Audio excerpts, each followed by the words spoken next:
حضرت لوط علیہ السلام کی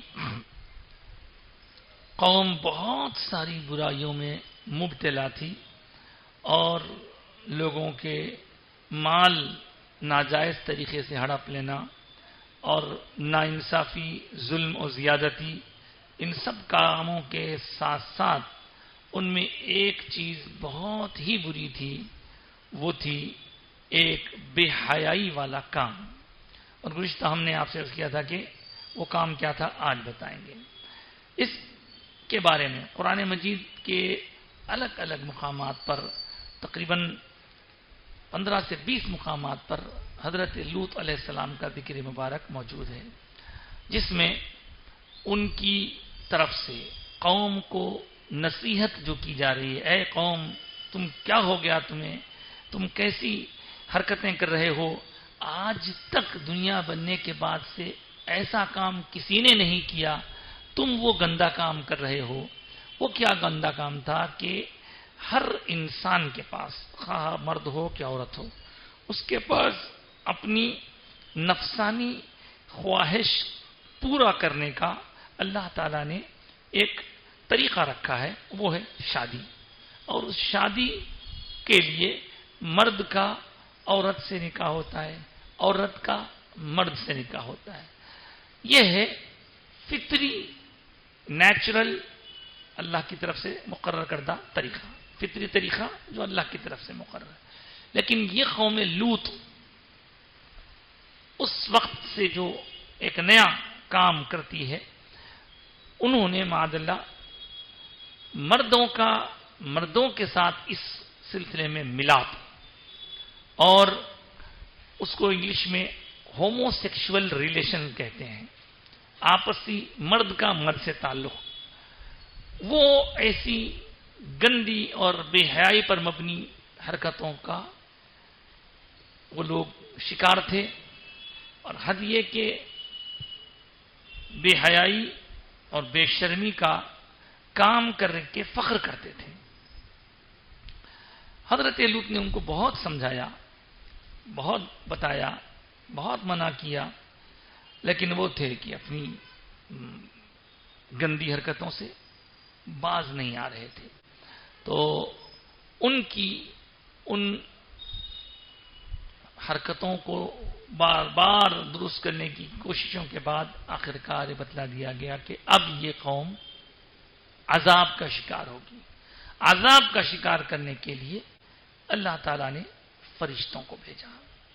وہ فرشتے پہلے حضرت ابراہیم علیہ السلام کے پاس پہنچے، ان سے کہا کہ ہم آپ کے پاس آئے ہیں آپ کو ایک بیٹے کی خوشخبری دینے، حضرت اسحاق کی۔ وہاں سے وہ آئے لوط علیہ السلام کے پاس، اور لوط علیہ السلام کے پاس آ کر انہوں نے ایک ایسی شکل اختیار کی جس طرح کی شکل یہاں کے شیطان صفت لوگوں کو پسند تھی، یعنی کم عمر نوجوان بچے، یعنی جوانی سے پہلے جو بچوں کو بھی داڑھی مچھی نہیں آتی، ایسے بچے، ان بچوں کی انہوں نے شکل اختیار کر لی۔ اور جیسے ہی باہر سے کوئی ایسے لوگ آنے کی اطلاع ملتی ان شیطان صفت لوگوں کو، قوم کے لوگوں کو، وہ لوگ بھاگے بھاگے آئے اور لوط علیہ السلام سے کہنے لگے کہ وہ بچوں کو ہمارے حوالے کر دو۔ انہوں نے کہا کہ تم اتنی بے شرمی پر اتر آئے ہو، اب میرے مہمان ہیں، یہ لوگ آئے ہوئے ہیں، تم ان کے ساتھ ایسی بدتمیزی کرو گے؟ بہت سمجھائے، بہت بولے، اور بولے کہ دیکھو یہ میرے مہمان ہیں، اور اگر تم کو اپنی خواہشات کی تکمیل کرنی ہی ہے تو اللہ نے جو طریقہ رکھا ہے، میری قوم کی کتنی بیٹیاں ہیں جو تم سے بیاہنے کے لیے، شادی کے لیے بے چین ہیں، لیکن تم اس طریقے کو اختیار کرنے کی طرف مائل نہیں ہو جو اللہ نے مقرر کیا ہے، اور ایک غلط طریقہ اختیار کر رہے ہو۔ تو قرآن میں قال ہؤلاء بناتی، دیکھو یہ سب میری بیٹیاں ہیں، چونکہ آپ نبی ہیں اور آپ کے جتنے بھی امتی ہیں سب بیٹیاں ہوتی ہیں، میری بیٹیاں ہیں تمہارے لیے، لیکن انہوں نے مانا نہیں۔ اب یہ جو فرشتے لڑکوں کی شکل میں آئے تھے، ان کے بارے میں آپ بہت زیادہ فکر کرنے لگے، تو فرشتوں نے کہا کہ آپ فکر نہ کریں، ہم اس شکل میں آئے ہیں لیکن ہم اللہ کے بھیجے ہوئے ہیں، آپ اپنے گھر کے پچھلے راستے سے نکل جائیے، اپنے گھر والوں کو لے کر، جو بھی آپ کے ساتھ ایمان والے ان کو لے کر کے نکل جائیے، ہم ان پر عذاب مسلط کریں گے۔ وہ ہمارے قریب آئیں گے تو ظاہر ہے کہ ہماری بے حرمتی کرنے کا وہ ارادہ کریں گے تو ان کو ہلاک کر دیں گے۔ تو حضرت لوط علیہ السلام اپنے گھر والوں کو لے کے پچھلے دروازے سے نکل پڑے۔ ان کی بیوی جو تھی وہ بھی انہی شیطان صفت لوگوں کے ساتھ ملی ہوئی تھی۔ دیکھیے بیوی نبی کی ہے لیکن ساتھ ان کا دے رہی ہے۔ ایسے دو لوگ ہیں جن کی بیوی بھی یعنی نبی ہیں، نبی کی بیویاں مخالفین کا ساتھ دیتی ہیں۔ ایک تو لوط علیہ السلام کی بیوی ہے، اور سابق میں نوح علیہ السلام کی بیوی کے بارے میں بھی آپ سن چکے ہیں کہ وہ بھی مخالفوں کا ساتھ دیتی تھی، اس لیے وہ شریک نہیں ہو سکی، کشتی میں سوار نہیں ہو سکی۔ اب یہاں پر اس کو ہلاک کیا گیا۔ اب ان کو ہلاک کرنے کا جب وقت آیا تو کیسے ہلاک کیا گیا؟ اللہ اکبر! وہ لوگ حضرت لوط علیہ السلام وغیرہ ادھر نکلے، اللہ نے ان کو تو بچا لیا، اور ان کی زمین کو اٹھا کر اوندھے منہ، ایک تو زوردار آواز آئی چیخ کی، جس آواز کے شدت نے ان کے کان پھاڑ دیے اور وہ سب مر گئے، اوندھے پڑے، اور اس زمین کو اوندھے یعنی اوندھا دیا گیا۔ تو اس طرح ان پر پتھروں کی بارش بھی ہوئی، ان کے اوپر یہ سب ہوا، ایسی بری بری یعنی ان کو سزائیں دی گئی، اور وہ ہلاک ہو گئی۔ وہ قوم لوط علیہ السلام کی قوم کو ہلاک کر دیا گیا۔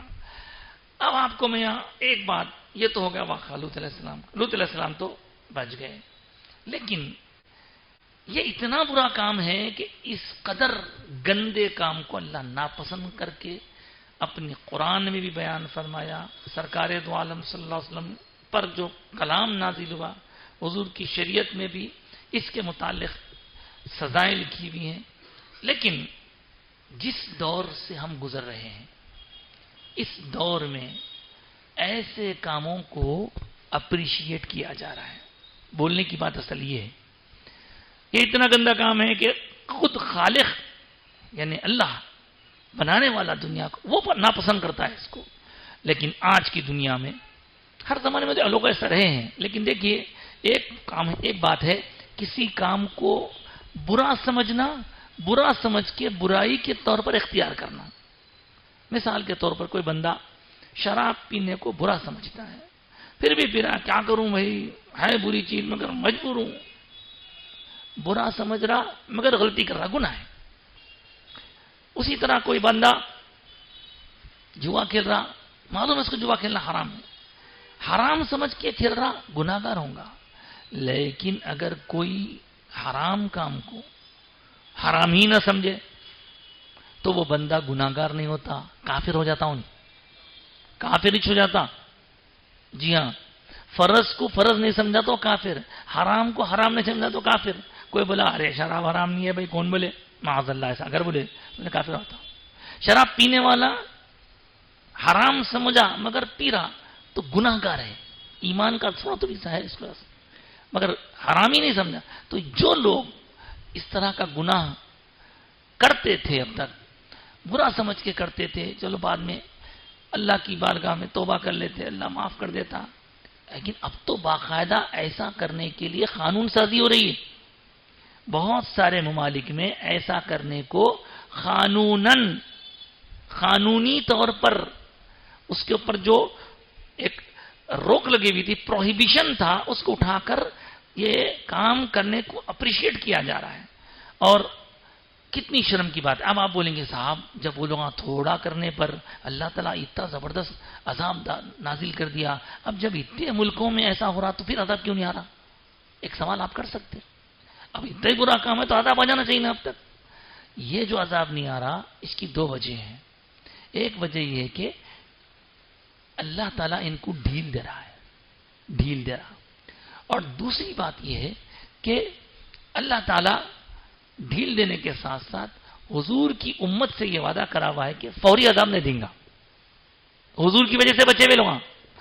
اب مجھے گزشتہ ہی ایک صاحب نے بتایا کہ امریکہ وغیرہ میں بھی باقاعدہ یہ ایک زبردست سازش چل رہی ہے کہ بچے بچیوں کو اس طرح مرضی کا مالک بنا دیا جائے، بھائی آپ مرد مرد کے ساتھ رہو، کوئی مسئلہ نہیں ہے، عورت عورت کے ساتھ رہو، کوئی کس کے ساتھ رہو، آپ عورت پیدا ہوئے دی چار آپ کا نہیں بھائی میں عورت نہیں ہونا چاہ رہی ہوں، مرد بن جاؤ دوائیں کھا لے کے، آپ مرد پیدا ہوئے جی چار نہیں بھائی مرد میں نہیں رہنا چاہ رہا ہوں میں عورت بن جاتا ہوں، اپنی جنس سیکس چینج کر لو، یہ سب چیزیں چل رہی ہیں۔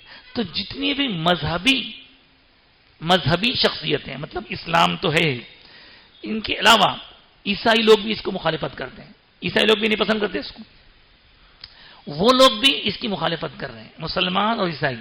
اب دوسرے آزاد خیال لوگ ہیں، نہیں یہ ہمارا رائٹ ہے ہم کر سکتے، تو یہ سب کچھ چل رہا ہے۔ اور جن لوگوں کو یہ سب معلوم نہیں ہے اور جو لوگ دھڑا دھڑ پیسے مارو بھاگو کینیڈا جاؤ امریکہ جاؤ آسٹریلیا جاؤ سوچ رہے ہیں، وہاں جانے کے بعد ان کو اس طرح کے مسائل سے پریشان ہو جا رہے ہیں والا، وہاں جانے کے بعد بچے جیسے ہی 7-8 سال کے بچے ہوتے ہیں ان بچوں کو ایک ساتھ بچہ بچی ایک ہی سوئمنگ پول میں بے لباس ہو کے نہانا کرتے ہیں، وہاں پہ اسکول میں ضروری ہے یہ سب ہے وہاں پہ۔ اب یا تو آپ اسکول میں نماز پڑھائیے یا آپ پرائیویٹ اسکول میں پڑھائے تو بہت ہزاروں لاکھوں روپے یہ سب آتے رہتے خبریں ہمارے پاس۔ اس لیے اگر اسلام پر تعلیمات پر عمل کرنے کا وہاں جانے کے بعد مضبوط انتظام ہے تو جانا صاحب، نہیں تو اکثر لوگوں کا خیال یہ کہ وہاں جانے کے بعد آپ کی ایک جنریشن کو آپ بچا سکیں گے، اس کے بعد کی جنریشن آپ کے ہاتھ سے خلاص آپ کے ہاتھ میں نہیں رہتی، مسلمان باقی رہنا اس کا ممکن نہیں ہے، ایسے حالات ہوتے ہیں، اللہ بچائے۔ تو بہرحال صاحب یہ ہوا قوم لوط کا واقعہ۔ اب اگر کوئی موجودہ دور میں ایسا کرتا ہے تو اس کی سزائیں مقرر ہیں، اسلامی احکام میں بھی ہے، اور یہ چیزیں سخت حرام ہیں، ناجائز ہیں، ان سے روکا گیا ہے۔ اور حضرت علی رضی اللہ تعالیٰ عنہ کے دور میں تو اگر کوئی ایسا کیس آتا تو اس بولتے تھے ان دونوں کے اوپر جو فاعل ہے جو مفعول ہے، یعنی جو اس سلسلے میں کام کا مرتکب ہے اور یا جس کے ساتھ ایسا ہوا ہے دونوں کے اوپر دیوار گرا دو بولتے تھے، اتنا زیادہ۔ بہرحال الگ الگ سزائیں اس کی ہیں، قرآن کے درس میں بھی آتے رہتا ہے۔ تو یہ حضرت لوط علیہ السلام کی قوم اس گندگی میں مبتلا تھی اور اس کی وجہ سے دنیا میں آج جہاں کہیں بھی ہے اسی دور کی پیداوار ہے۔ اس میں لوط علیہ السلام کا کوئی رول نہیں ہے، اور حضرت لوط علیہ السلام تو سلامت رہے، مگر جو آپ کے ساتھ رہے وہ بھی سلامت رہے، مگر جو آپ کی مخالفت کرے وہ ہلاک کر دیے گئے۔ تو آج لوط علیہ السلام کے بارے میں ان کی قوم جس گندگی میں مبتلا تھی اس پہ تھوڑا سا ذکر ہوا، انشاءاللہ اس کے بعد کا حصہ ہم وہ جو مقام تھا جہاں پر ان کو ڈبویا گیا ہلاک کیا گیا، مقام کا نام صدوم شہر ہے، وہ جو اردن کے قریب میں پڑتا ہے، سمندری علاقہ ہے۔ حضرت لوط علیہ السلام کے بعد چلیے اب ہم چلتے ہیں حضور اکرم صلی اللہ علیہ وسلم کی سیرت پاک کا بیان سننے کے لیے۔ ایک بار درود شریف پڑھ لیجئے، اللہم صلی علی سیدنا و مولانا محمد وعلی آلہ سیدنا مولانا محمد۔ حضور کی سیرت پر جو ہم گفتگو سن رہے ہیں اس میں گزشتہ ایک آخر میں سوال آیا تھا کہ حضور نے خطبہ دیتے دیتے فرمایا تھا، اے فلاں، اے کعب بن لوئی کی اولاد، اے مرہ کی اولاد، یہ سب اس زمانے کے بڑے بڑے قریش کے سردار تھے، حضور کے اجداد میں آتے لوگ، تم لوگ اپنے آپ کو آگ سے بچا لو، میں نہیں بچا سکتا تم کو، میں تمہاری کوئی مدد نہیں کر سکتا۔ اسی دوران حضور نے فرمایا تھا، اے فاطمہ، میں تمہیں نہیں بچا سکتا، آگ سے بچا لو اپنے آپ کو۔ اے صفیہ بنت عبد المطلب، یہ حضور کی پھوپھی ہیں، ان سے بھی کہا تھا کہ میں تمہیں نہیں بچا سکتا۔ اس طرح حضور کا یہ ارشاد بعض لوگوں کو غلط فہمی میں مبتلا کر دیتا کہ بھئی حضور کو تو ہم جو سمجھتے ہیں اور یہ جو حدیث ہے اس کا کیا مطلب ہے؟ کیا حضور واقعی حضرت فاطمہ کے لیے کچھ بھی فائدہ مند نہیں ہے؟ حضرت صفیہ کے لیے، اپنے خاندان والوں کے لیے ذرا بھی فائدہ نہیں پہنچا سکتے؟ جس کو جانا ہے عمل سے جانا ہے۔ اب ایک حدیث بھی اکثر سنائی جاتی ہے، اعملی اعملی لا تتقی انا بنت رسول اللہ، اے فاطمہ عمل کرو عمل کرو، اس بھروسے پہ مت رہو کہ میں جو ہے رسول اللہ کی بیٹی ہوں۔ بے شک ایسی باتیں ہیں، لیکن اس کا جواب یہ ہے کہ حضور اس وقت کس کو خطاب کر رہے تھے؟ کافروں کو. اور ان کافروں کو خطاب کرتے کرتے یہ تو نہیں کہا حضور نے کہ میں فاطمہ کو چھوڑ کے بول رہا ہوں، بلکہ حضور کا منشا یہ تھا کہ سنانا سب کو ہے، بولنا حضرت فاطمہ کو بھی ہے، لیکن فاطمہ ڈائریکٹ مخاطب نہیں بلکہ فاطمہ رضی اللہ عنہا کے ذریعے ان تک بات پہنچانا تھا. اور حضرت فاطمہ کے بارے میں اس وقت تک جو احادیث سرکار کو نہیں پہنچی تھی وہ بعد میں پہنچی. چنانچہ حضور نے خود اپنی زبان سے ارشاد فرمایا، اے فاطمہ کیا تم اس بات سے راضی نہیں ہو کہ اللہ نے تمہیں جنتی خواتین کی سردار بنایا ہے؟ اب سوال یہ پیدا ہوتا ہے کہ حضرت فاطمہ کا جنتی خواتین کی سردار بننا یہ نفل سے ہے، یہ روزوں سے ہے، یہ حج سے ہے، یہ نمازوں سے ہے؟ تو کہیں گے نہیں. اب ہر کوئی نماز پڑھیں گا تو جنتی عورتوں کے سردار بن جائیں گے؟ نہیں نہیں نہیں نہیں. حضرت حسن حضرت حسین جنتی جوانوں کے سردار ہیں، تو کیا یہ لوگ نمازاں پڑھ پڑھ کے سردار بنے، روزے رکھ رکھ کے؟ جی نہیں، یہ سرکار کی نسبت کا صدقہ ہے، حضرت حسن حسین کا، حضرت فاطمہ کا. تو اس وقت جو سمجھایا گیا ابتدائی زمانے میں سب کو سمجھانا تھا، اس لیے حضور نے ویسا سمجھایا. ایسا کچھ بھی نہیں ہے. حضور مختار کل ہے. اللہ تعالیٰ نے اپنے حبیب کریم صلی اللہ علیہ وسلم کو اختیار دیا ہے. ارے حضور تو حضور ہیں صاحب. ہم اپنے رات دن کے واقعات میں سنتے رہتے ہیں کہ حافظ اگر قرآن حفظ کر لے تو اللہ تعالیٰ کل قیامت کے دن اسے یہ موقع دے گا کہ اپنے 7 افراد خاندان کو دوزخ میں سے نکال کے، سنے نا سبھی آپ، جنت میں ڈال دے. تو حافظ قرآن کیا کیا؟ قرآن کو خالی یاد کرا، رٹا، خالی رٹا اس والے کے لیے اتنا بڑا ڈسکاؤنٹ. اور جس کے سینے اقدس پہ قرآن نازل ہوا وہ آخر کچھ نہیں کر سکتے. سمجھنے کی بات ہے. اس کے ساتھ ساتھ ایک بات ہمیشہ یاد رکھیے، حضور کی نسبت کے جتنے بینیفٹس ہیں نا، جتنے بینیفٹس ہیں وہ سب کے سب بینیفٹس اسے ملیں گے جو ایمان والا ہے. ایمان نہیں ہے تو نہیں ملتے، ایمان نہیں ہے تو نہیں ملتے. حضور کی شفاعت بھی ایمان والوں کو ملیں گی. ایمان ہے تو سارے بینیفٹس، ایمان نہیں ہے تو بینیفٹس نہیں ہے. اسی لیے کہا گیا بابا اعمال میں اگر کوتاہی ہو بھی گئی تو ایمان مضبوط رکھو، اور اگر اعمال میں تو پکے ہے، ایمان کمزور ہے تو کچھ کمانے والا نہیں. ایمان مضبوط ہے، اعمال کمزور ہے تو ایمان کی بدولت اللہ تعالی دوزخ میں سے نکال کے آخرکار جنت میں پہنچا ہی دے گا. تو ایمان کی اہمیت ہے.